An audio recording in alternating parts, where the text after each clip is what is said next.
This week we're going to talk about four different, pretty distinct cultures, but all are happening about the same time. The late antique, that happens after the fall of the Roman Empire, Byzantium, the Islamic world, and early medieval Europe. We want to start during the late antique or antiquity period. Most of this is happening in the Mediterranean. During this time period, we see the early spread of Christianity and ultimately its legalization by Constantine the Roman Empire. Judaism, Christianity, and Islam arose in the Near East, and they continue to influence Western spiritual life. These three religions are known as religions of the book because of their reliance on the Bible or the Quran. Both Judaism and Christianity existed within the Roman Empire, which you can see on the map. I have a picture here of a synagogue from Dura Europos in Syria. In the synagogue, religious teachings occurred. Students came and were taught by rabbis, discussions were had, and of course, religious services. The Dura Europos house synagogue has two distinguishing features. It has an assembly hall with a bench along its walls, and it also has a niche that you can see there that's brightly colored for the Torah scrolls to be housed. Now, in the early time during this period of 245 to 256, most of the time you're going to have a separation of male and female in the synagogue. Here in Dura Europos, we start to see the large assembly hall, where perhaps it's not separated by architecture so much as it's separated by seating location. Here's the ceiling of a catacomb or painting that goes on. This is referred to as the Good Shepherd story. Surrounding the Good Shepherd, which is in the center circle, we see four different kind of hemispheres that show different parts. There's people that are praying with the orans position in between those, and then we see different stories. Now, these catacombs generally are painted very quickly, so you see a fast brushstroke.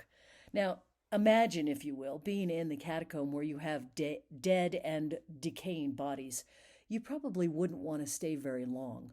Although we do know that the early Christians did have some of their ceremonies in these catacombs because they were private and in secret. Now you're looking at a sarcophagus. This is a tradition that we see as early as the Etruscans. The Romans would have done it as well. But this sarcophagus of Junius Bassus is different because the stories that are there, although they look like Roman stories, are actually stories from the Bible. So in the center, we have Christ, an unbearded Christ, which is really cool during this early Christian time period. And then he has Peter on one side and Paul on the other. And so these become kind of the rocks. Peter, of course, the rock that starts the Holy Roman Catholic Church. Elsewhere on the sarcophagus, you can see stories of Adam and Eve. You can see Christ entering Jerusalem. You can see Daniel in the lion's den. So they're different stories that would have been something that is important. Now, Bassus was a Roman official. So this is a pretty important piece that we can see that it's so legal that on his official sarcophagus, he would have put stories from early Christian and, of course, then the Hebrew Bible. This is another piece. It's housed at the Vatican, but this is another piece where you see Christ represented as the Good Shepherd. Again, Christ is unbearded, and that's really important during this early Christian time period. Usually we see a youthful Christ, one that is participating as the shepherd, literally as the shepherd, and you can see the lamb above. This should remind you a little bit of the kore figures coming out of Greece, and also then the Critios boy and things like that. But of course, here Christ is clothed, done in marble, not life-size. Notice it's only about 3 feet tall. Prior to being a legal religion, Christianity has to hold their ceremonies and things underground or in private homes. But once Constantine makes Christianity legal, then they can start building architecture and buildings.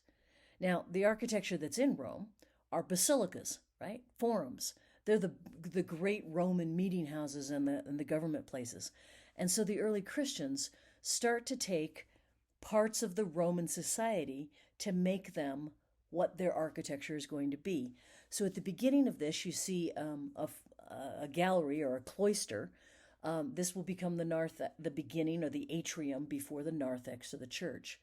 And then we see kind of in a basilica-like long rectangle, you're going to see the beginnings of a church. So this is Old St. Peter's. Here's the floor plan for Old St. Peter's. So you can see that atrium that we were seeing kind of in that cutaway, the narthex, which is the beginning of the church. And then we see what's called nave right in through the center, and then aisles. In this particular case, there are 2 aisles on either side of the nave. And then at the very end, you see an arm of the building that goes across. This is referred to as the transept. So it's at a 90-degree angle to the nave. And then at the very end, past the transept, we have what's called the apse. This would have been where the altar would have been, and so this would have been the focus of all ceremonies. The early Christians, though, were not tied to just the basilica form, taking it from the Romans. And there's a great debate that goes back and forth between should we be a circular plan versus a longitudinal plan. So now you're looking at the plan for Santa Costanza. Now, originally Santa Costanza is planned as a tomb for Constantine's sister, but it does become a church. And again, you can see the narthex coming into it. And instead of having a long nave, you have an ambulatory on the outside, walking around the outside of the columns, which is where you would have done your ceremony, and then the altar at the center. Rather than being at the apse at the very end of the procession, this is in the center. When you look at this, it's great Roman architecture with round-headed arches and beautiful column work with the capitals, the Corinthian capitals. It's brilliantly done, and you can see the altar in the center. Having the circular plan, you do get to see the barrel vault over the ambulatory, which allows for mosaics and decoration. And then you see it raised in the center so that you can have a dome and light can come in, and that becomes an important part. Using the light of the exterior becomes an important part of the ceremonies for the early Christian church. This is one of the earliest central plans. It's actually reconstituted and consecrated as a church in 1256, but because Costanza is there, it is referred to as Santa Costanza. Here's in those barrel vaults above the ambulatory. Now, because this was originally a Roman building, we see lots of references to just Roman life. And this is another place that early Christianity will step in and go, oh, well, let's take some of these and make them ours. So here you're looking, the one in the center is actually like of the vineyard. And so that becomes one of the important Christian symbols. You're actually looking at a portrait of Santa Costanza, and then they're trampling grapes and collecting the grapes off the vine. The exterior of churches, this is a different church, Galla Placidia, but as Rome falls, churches start springing up in different places. And this one, outside of Rome, very plain on the outside. You can see the brickwork of the Romans is still being used. You can see the round-headed arch of that, and you can see the very typical Italian terracotta roof. But when you go, and you'll notice here that this is square, right? You see square elements, not round elements, but it is referred to as a central plan church because there is a center, and each of the arms that goes out is relatively the same distance out. So a central plan church, when you come in, this is where things change. Now we're going to decorate, and you'll notice that the media of choice is mosaic. And so here you see Christ as the Good Shepherd. He is in gold and purple robes. Those are robes of royalty. So an important place here in Ravenna. And he's surrounded by sheep. So again, the unbearded Christ, he's holding a crucifix. He has his halo so that we know what this is, but again, done in mosaic in the interior. So the exterior, very plain. Interior, we're going to celebrate different things. Here's a different one. This is at San Apollinare Nuovo, also in Ravenna, but a different church than what we just looked at. But it would have followed the same type of things. Very plain, don't draw much attention to the outside, brickwork or just plain stucco. But inside, we're going to spend time with mosaics and add some color.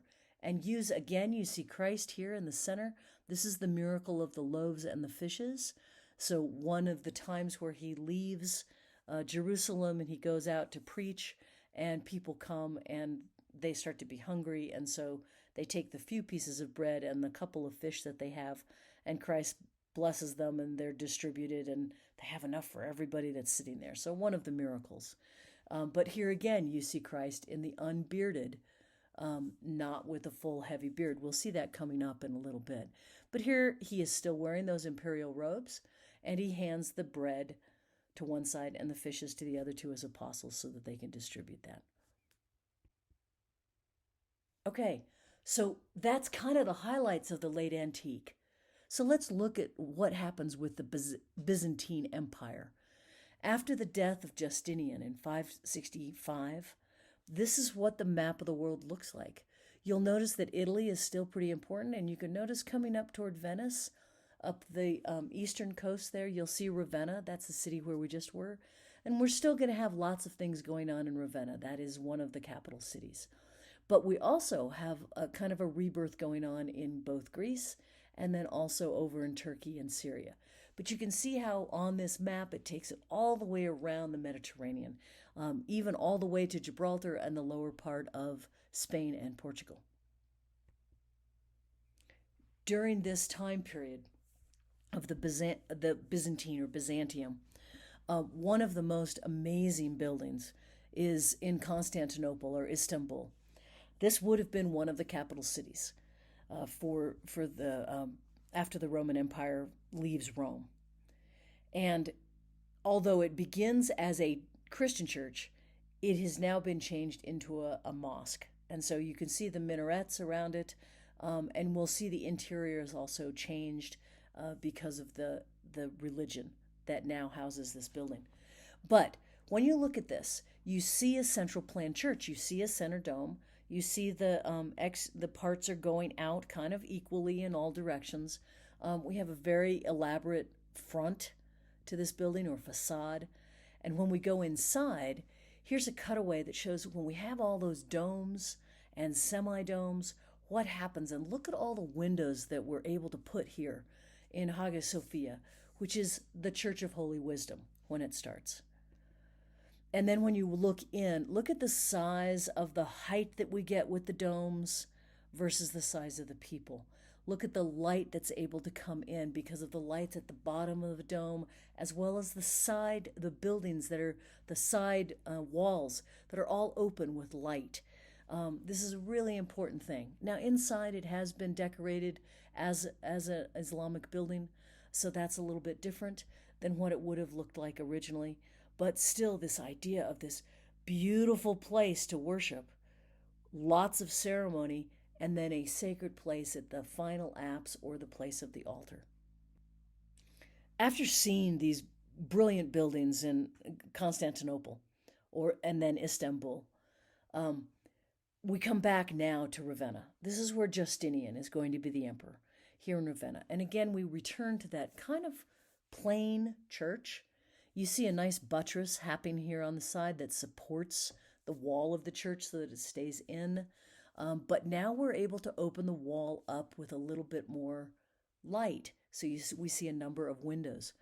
This is a central plan church at San Vitale. So when we look at it this way, we can see the idea of walking in. You have an entrance with a narthex, okay, the number 1 on the left. And then we come into an octagon. Now, the octagon, if we were Greek, we would be thinking octagon, and that would be like a burial chamber. The early Christians will take this as a place of worship, and this central plan gets to work. But this is a very interesting thing because in this central plan, we do have an apse. So you can see this chapel section that comes out, and then it ends in a semi-round form, which is referred to as the apse. The decoration, like other Christian churches at this time, very highly decorated in the interior with both marble and mosaics. And we see lots of stories.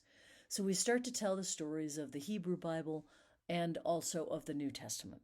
And they are surrounded, and so these are not only to remind the people that are coming to worship about the big stories, the loaves and the fishes, or Moses separating the Red Sea, but all of those are related in this early Christian time period in this Byzantine style.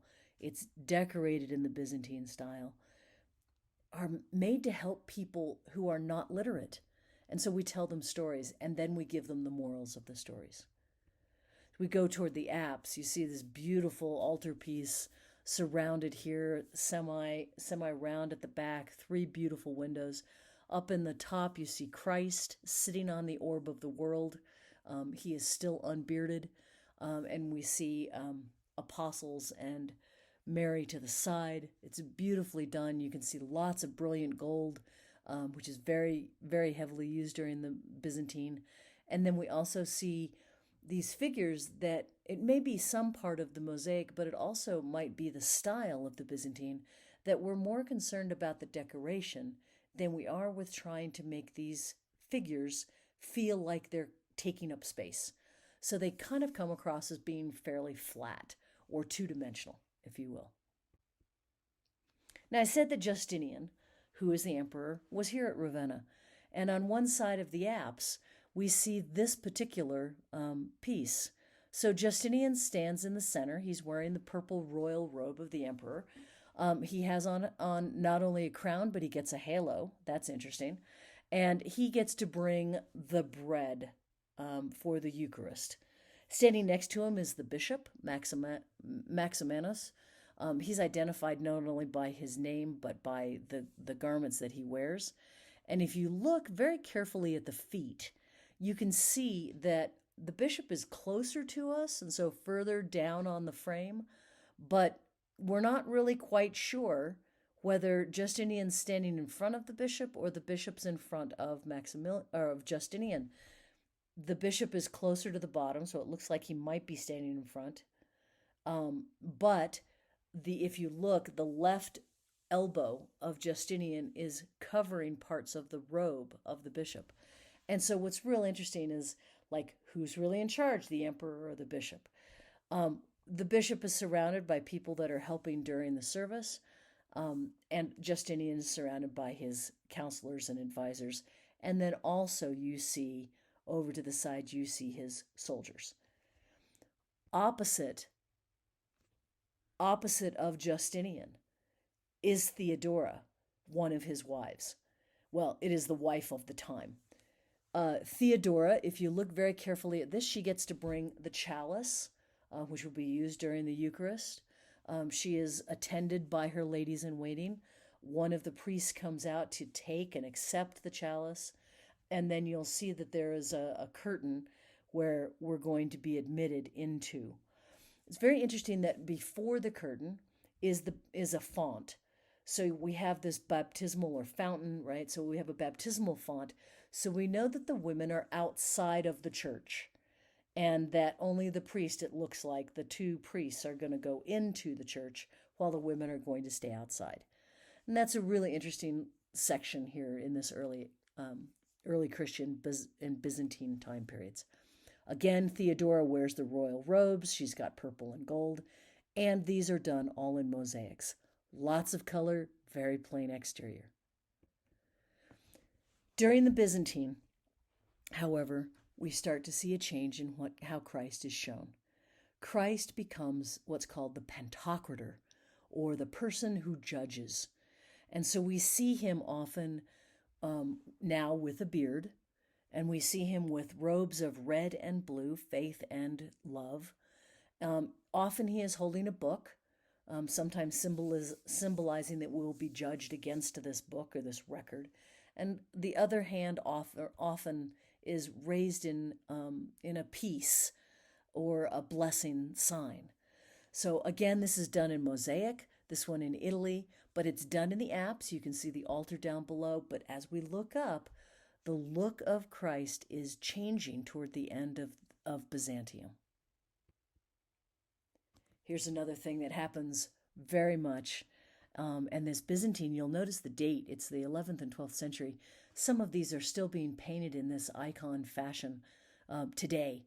And so it's very difficult. You have to really look for clues because the style is imitated through the 21st century. But here we have the Virgin Mary, who is clothed wearing a beautiful dark blue robe and hood, which is trimmed in gold. And she is holding the Christ child, who is wearing kind of a garment that's white and then gold leafed. So it has gold on his garments. Small child, maybe, but it looks more like a small adult. But there is definite affection going on here. But here's some of the things that really point out to us that this is Byzantine. Mary's nose is very elongated. The composition itself is very flat. We're looking more at the folds in the drapery than we are the volume that the drapery creates. And it is this icon or this symbol of the Virgin and child that becomes very important to us. Many of these are done as private devotional panels during the Byzantine. And again, as I've mentioned, it does continue into the 21st century to have these private devotional panels that you would want in your own home or in a sacred place of your home. Wow. So that's 2 already, right? And I know I'm going kind of fast, but I tried to pick the things that I think will be very important as you come back into this phase. Let's look a little bit at the Islamic world.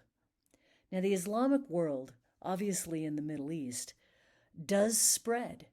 The Ottomans help with this. They take over Constantinople. It falls. It becomes Byzantium for a while, and then Istanbul.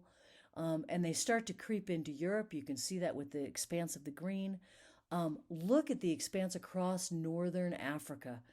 We also know that the Islamic people go down and they go across one of the east to west routes of trade routes going across the middle of Africa. The Islamic religion is very well accepted by the Africans and the Middle Eastern people, even all the way, and you can see it going east into India. All of these places are very taken by this. Islam focuses on a direct relationship with God. There are 5 pillars or duties for Muslims. These 5 pillars help to instill faith, give us a sense of belonging, and ask us to make a supreme commitment to Allah. In Jerusalem, we have the Dome of the Rock. Now, the Dome of the Rock has been, it's decorated in multiple styles, and it has been owned by different religions. So we do have this particular place is important to not only the Jews, but to the Christians and also to the Muslims. And they each see as this land is important, as it is a fulfillment of prophecies of faith.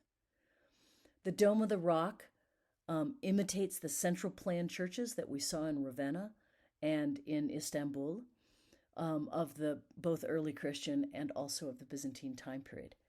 And at the top, we have a golden dome. Usually this is done in gold leaf, sometimes paint underneath and then gold leaf. Periodically, these are redone, but it certainly catches the sun and tells you where you are. And so let's look inside for a little bit. Again, because it is now Islamic, we look at this, and so the decoration is not going to be figural. That would not be in keeping with their religious tenets. But you see multiple designs in calligraphy, which are well done. You see the beautiful voussoirs, or the stones of the round-headed arches that are alternating in colors. This will become actually something that we refer to as kind of an Islamic arch. At the very center, it's not quite round. There's a little bit of a peak, but it is still based on this round-headed arch of the Romans. Beautifully decorated. Again, the dome allows light to come in, and we can decorate with beautiful marble and beautiful mosaics. As we look into the dome, you can again see a different version of this as we look up into the light of heaven.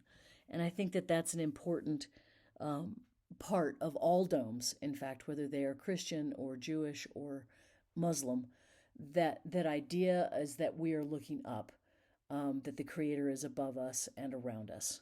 And the dome is allowing that to kind of happen. And we are in the middle of something that is much bigger than we are.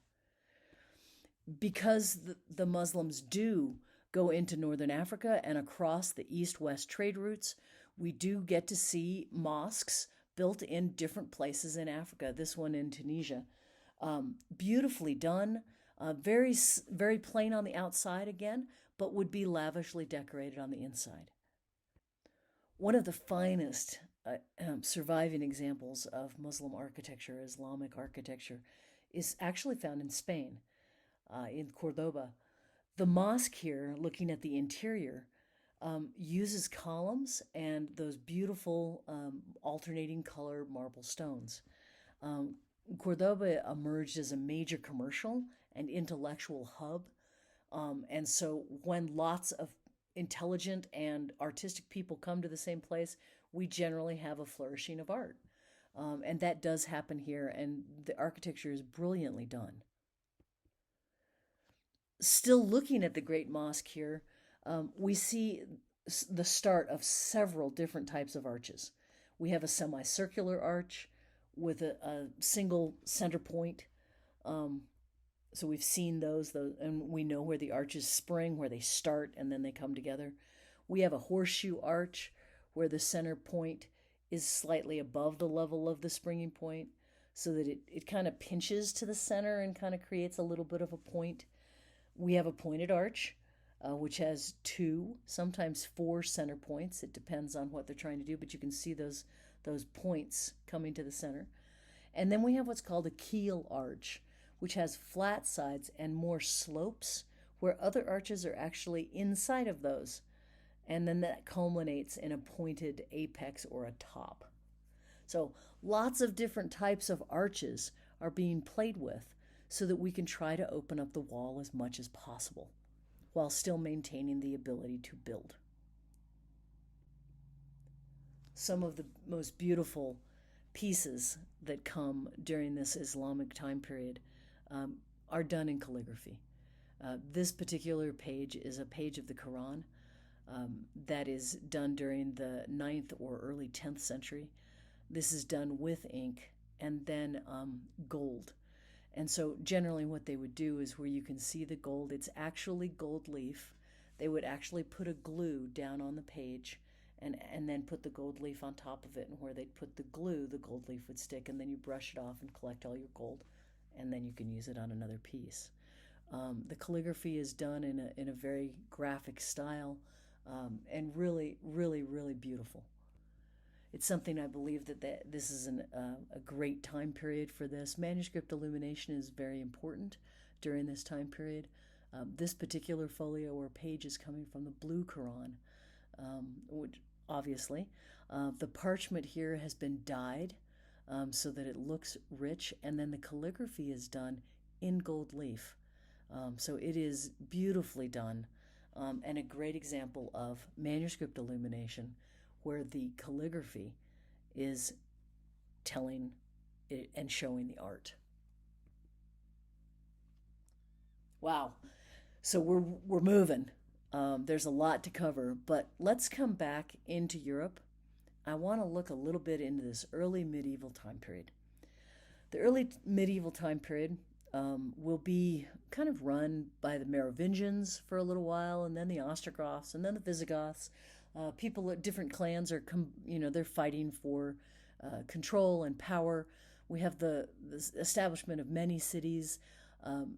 The Vikings coming from Scandinavia are coming in. But we see beautiful extension of the Christian church coming into Europe.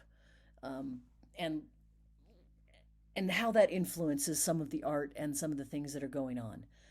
But we also see plenty of other type styles of art that really doesn't feel Christian until the Christian church gets a hold of it and kind of twists it a little bit, making it Christian. And I'll try to show you that as we go along. Let's start with the burial at Sutton Hoo, which is in England. A clash of Roman and Celtic cultures occurs as early as 43 Common Era.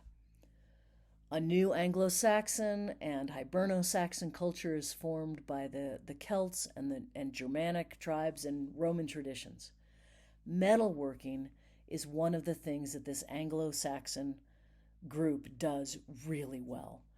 And in this burial site, which was a mound, we know that the soil was very, very acidic. And so many things didn't survive. In fact, we don't have bodies because we think they deteriorated too quickly.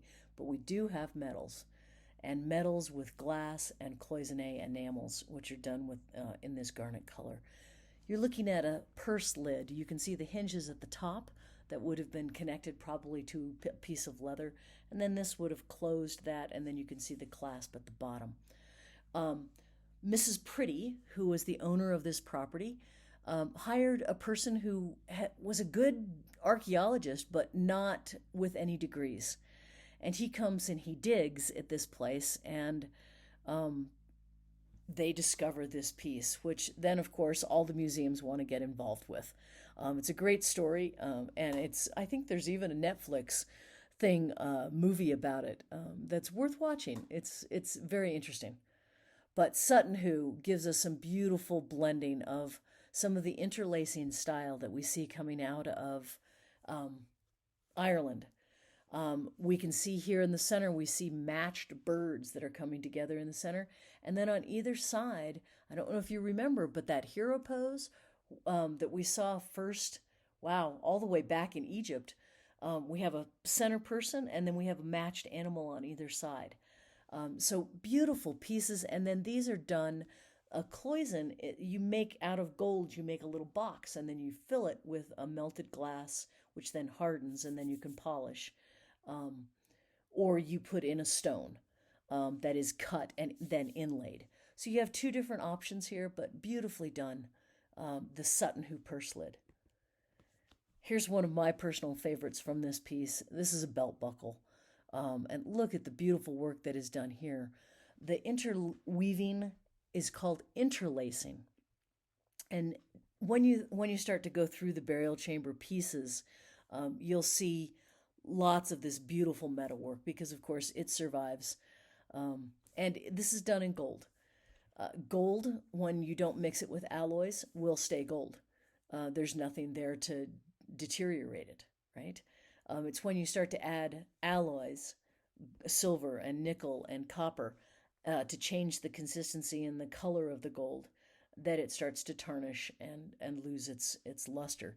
But this is a beautiful piece that is highly polished, highly burnished, and you can see that interlacing. And if you look, you can start to see birds' heads like we do on the purse lid, and then it's like the bodies kind of entangle in each other. It's beautifully done. These two pieces from the Sutton Hoo burial. The interlacing style, though, is evident in other things. The Celtic Christians developed a liturgical practice and calendar that's a distinctive artistic tradition, and you can start to see it in one of these books. Missionaries left Rome and went to Canterbury and then as far as Ireland. Although the Roman Catholic Church eventually triumphed in ruling over the British Christians, their traditional styles of art, like we see from Sutton Hoo, are very evident in their bookwork. So this is the gospel book, excuse me, of Duro. Each gospel has a decorative page as it starts, and this is the Gospel of Matthew. So you can, and Matthew is usually symbolized as a man or an angel, and this time a man. The coat, you want to talk two-dimensional? We started to see it with the Byzantine, but here the decoration of that coat is very much more important than the fact that it's a body. It looks very elementary, very primitive in its style. and looks like it would be easy to copy. But then look at the border that's there with the interlacing and the exchange of colors, and try to detect the patterns. I think that's a really interesting piece here. This is a book. It's about, half a size of paper. It's about a 5.5 by 8.5, maybe a little bit larger. But this is done in part on a parchment. So this is done on an animal skin, and then they use ink and tempera paint. And tempera would be color that is added into an egg base, and then those paintings are then put on these pages. Beautifully done. Here's another book that comes out of England, again showing us this Anglo-Saxon style of the interlace. This is referred to as a cross page or a carpet page. You can see the cross with the center circle and then going out with kind of a hemisphere and then a little bit elongated there. And all that interlacing. But look at the colors, the brilliant greens, the brilliant reds, the yellows, the blues. All of these are coming from plant-based colors, except for probably the green. The green, we believe, comes from oxidized copper. And so they would have scraped that and then floated it in the material, in the media, and then they would have used that as a paint. The Lindisfarne Gospel, which this is from, has a tendency to do these fully illuminated pages that are beautifully, they just engage the viewer, and they're just great starts to different things. But they also do the beginnings like we just saw with Matthew. Here's the Matthew folio from the Lindisfarne Gospel. And here you see Matthew, a man, writing in a book, right? And above that, you see a symbol for Matthew, the angel, right? And then remember that curtain or that screen that we saw that was tied with a knot with Theodora? Same kind of thing, but now it looks like Matthew is on the other side. So a little bit of like multiple scene, single story, multiple scenes, pulling it together. Matthew is seated here on a bench. You can see the kind of the folds in his drapery. But I'm going to suggest to you that this is the interpretation that the Lindisfarne Gospels have, because they have seen copies of other books. When the missionaries come from Rome, they're not coming by themselves. They're bringing books. They're coming to teach. So they have Bibles that they're bringing. And this scene they would have seen. Now, although these are a little bit later, this is from the Coronation Gospel of Charlemagne. Look, this is Matthew. Matthew's writing in a book. You can see Matthew's drapery. You can see Matthew seated. And so, as you go back and forth in these, go back and look at the different ways that Matthew is shown. And the Lindisfarne Gospel, it looks like they would have seen one of these earlier manuscripts that had a painted full-page Matthew. Here's another one. This is from the Ebo Gospels. But again, Matthew, wearing robes, sitting on a bench, has a lectern, writing in a book. And I like this one because you see the horn. That's where his ink would have been, and he's using his quill. And so he has both red and black quills so that he can write in his book. Again, these are much later than what we're looking at with Lindisfarne, but they do probably show us a tradition that the early Christian Bibles had that are then copied by Lindisfarne and then are used again in the Carolingian and Ottonian time periods. The cross becomes very important, especially in Ireland. This is a great preserved piece, and it's a monumental stone piece that is decorated. You can see the interlacing in it. You certainly can see the cross. It's outlined in that rope-like molding, but again, covered with the spirals and everything else. The large pieces that are there, those circles, resemble gems, that if this were a metal cross, and probably someone would have had a metal cross, they would have decorated those places with gems to make it even more impressive. The circle brings things together for the Celts, and that circle of life is an important kind of blending of both the Christian and Celtic ways. So we've got the Hiberno-Saxons and the Anglo-Saxons up in Ireland and England. We had the Merovingians ruling for a while in France.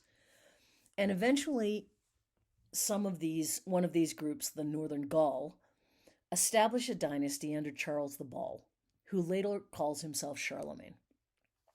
He starts to rule in 768, and then on Christmas Day in 800 creates a new empire, takes a new name, and Charlemagne starts to rule the Holy Roman Empire.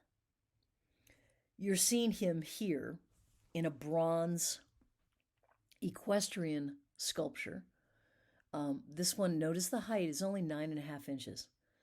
But this equestrian sculpture should remind you of some of the Roman. In fact, Marcus Aurelius, the Roman emperor, was riding, if you remember, at the top of the Capitoline Hill, has a full size where he is riding much like this without being in stirrups. And he has his hands up as he is speaking in the order pose. So, unfortunately, for Charlemagne, although he is trying to imitate Marcus Aurelius, their understanding of bronze and size are much inferior. And so they're trying to kind of show through this. But he's trying to like claim his right as the emperor of the Roman Empire, even though he's north. He has the Pope crown him as the emperor of the Holy Roman Empire, giving it holy, and he already had an empire. So really, when you look at it, Charlemagne is neither holy, even though he has the Pope crown him. He's not Roman because he's ruling up in Germany. And it is kind of an empire, but it's a loose affiliation of groups. He does start the Carolingian time period. And during the Carolingian time period is when we have one of our very significant first Renaissance styles. Because of Charlemagne, he sends his artists back to Rome to try to find the glories of Rome and move forward and try to adopt those things so that he can show that he is the rightful heir of the Roman emperors. One of those things, if you remember the Santa Costanza that was done for Constantine's sister as originally as a tomb, and then it becomes a church, we see that Charlemagne at his palace in Aachen will actually create a chapel. The Palatine Chapel here is done to emulate Santa Costanza.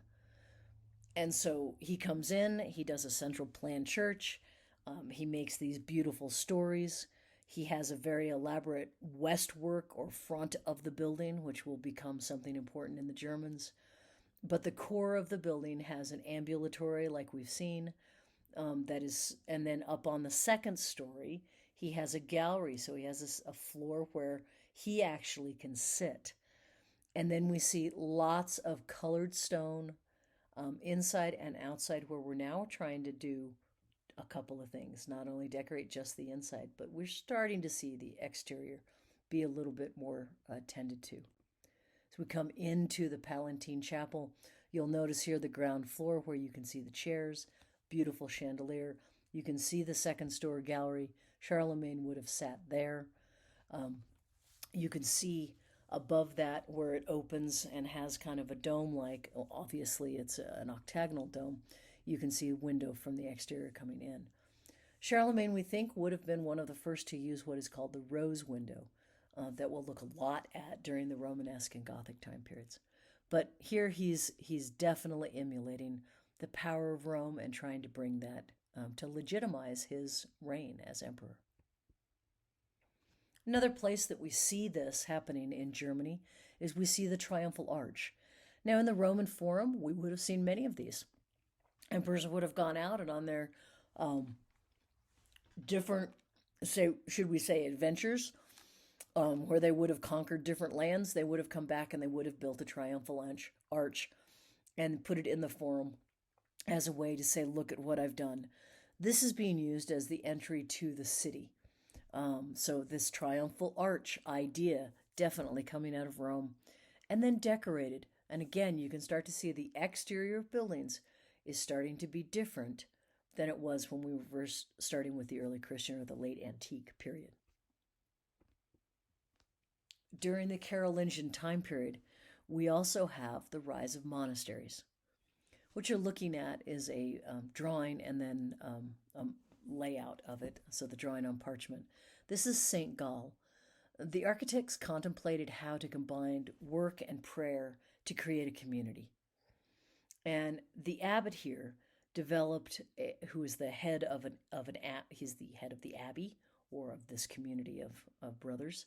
Um, he wanted to make sure that there was a central cloister so that it would become an important part of the church. So that you see that really almost in the center of the plan, you see a square that is surrounded by kind of a covered walkway.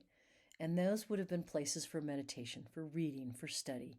And so the cloister becomes the center of this community. And right next to it, the huge church, which has a long longitudinal plan, not a central plan church. Um, the plan had lots of challenges for group living. Where do we put people? How do we house them? How do we feed them? How do we take care of ourselves? Where will we raise our food?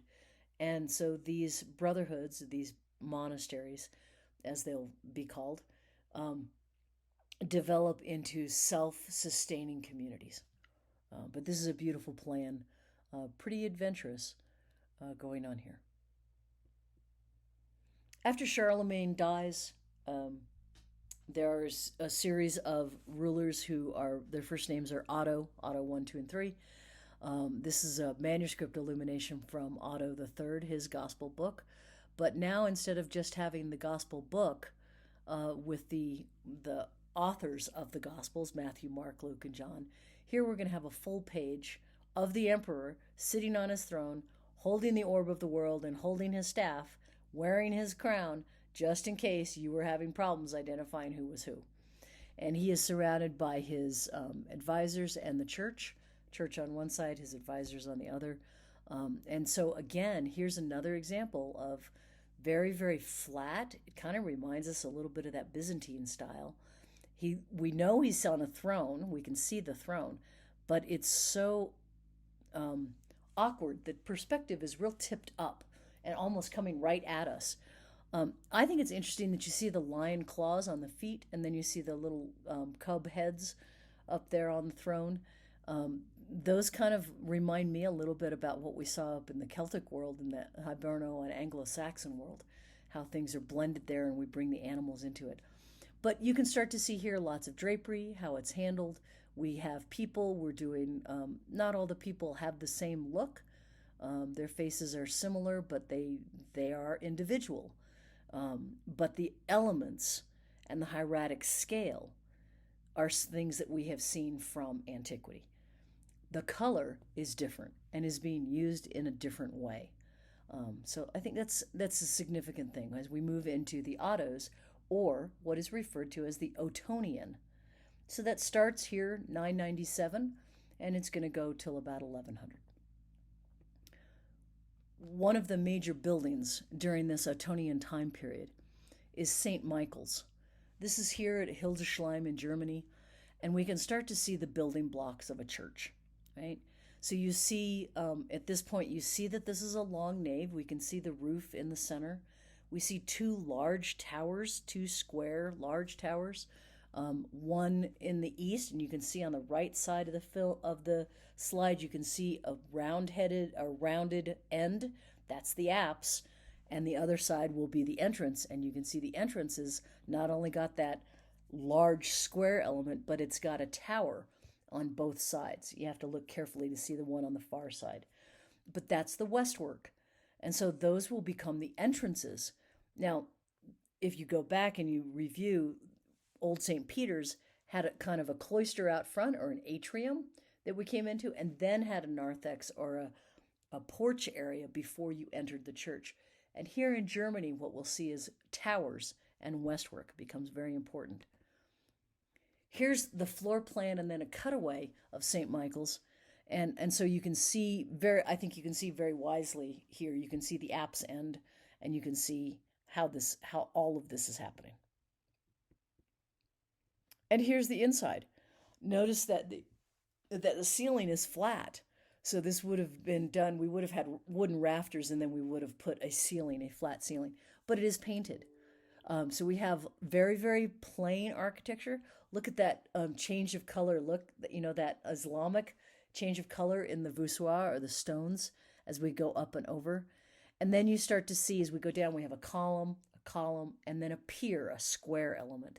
Column, column, pier. All of that's related to how the architecture is in the stone is being able to get to this height.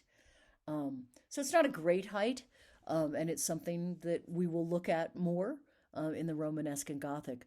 But here during this Ottonian time period, we're using the long nave. We're headed down to the altar where we're going to see a crucifix. At the door in Hildesheim, though, we copy something that is very, very Roman. The Roman building, the Pantheon that was dedicated to many gods, had bronze doors. They are the only original bronze doors left from the Roman time period. But here, we wanted to make sure that we had bronze doors so that we could kind of make that connection with Rome. And on these bronze doors, we tell the stories of the Bible. So you can see the bronze doors to the left, and then on the right, you see Adam and Eve, who are going to be expelled from the garden. They're covering themselves with fig leaves. And so this is the expulsion from the garden. But they look like everything was done in clay, and in fact, it probably was originally, and then it would have been cast in bronze. Also inside of Hildesheim, we have a beautiful column. This column is based on the column of Titus, which is, you can walk inside of. It actually has stairs on the inside, which is in Rome. And so to go back to that, here are the glories of what's going on. But in this particular case, the glories that we're trying to highlight are not those of the emperor, but of Christ. And so we have the life of Christ and his miracles and his passion, and then his ultimate resurrection. So I hope that you have enjoyed looking at the late antique and Byzantium, also the Islamic world, and also this early medieval world. There certainly are lots of different styles.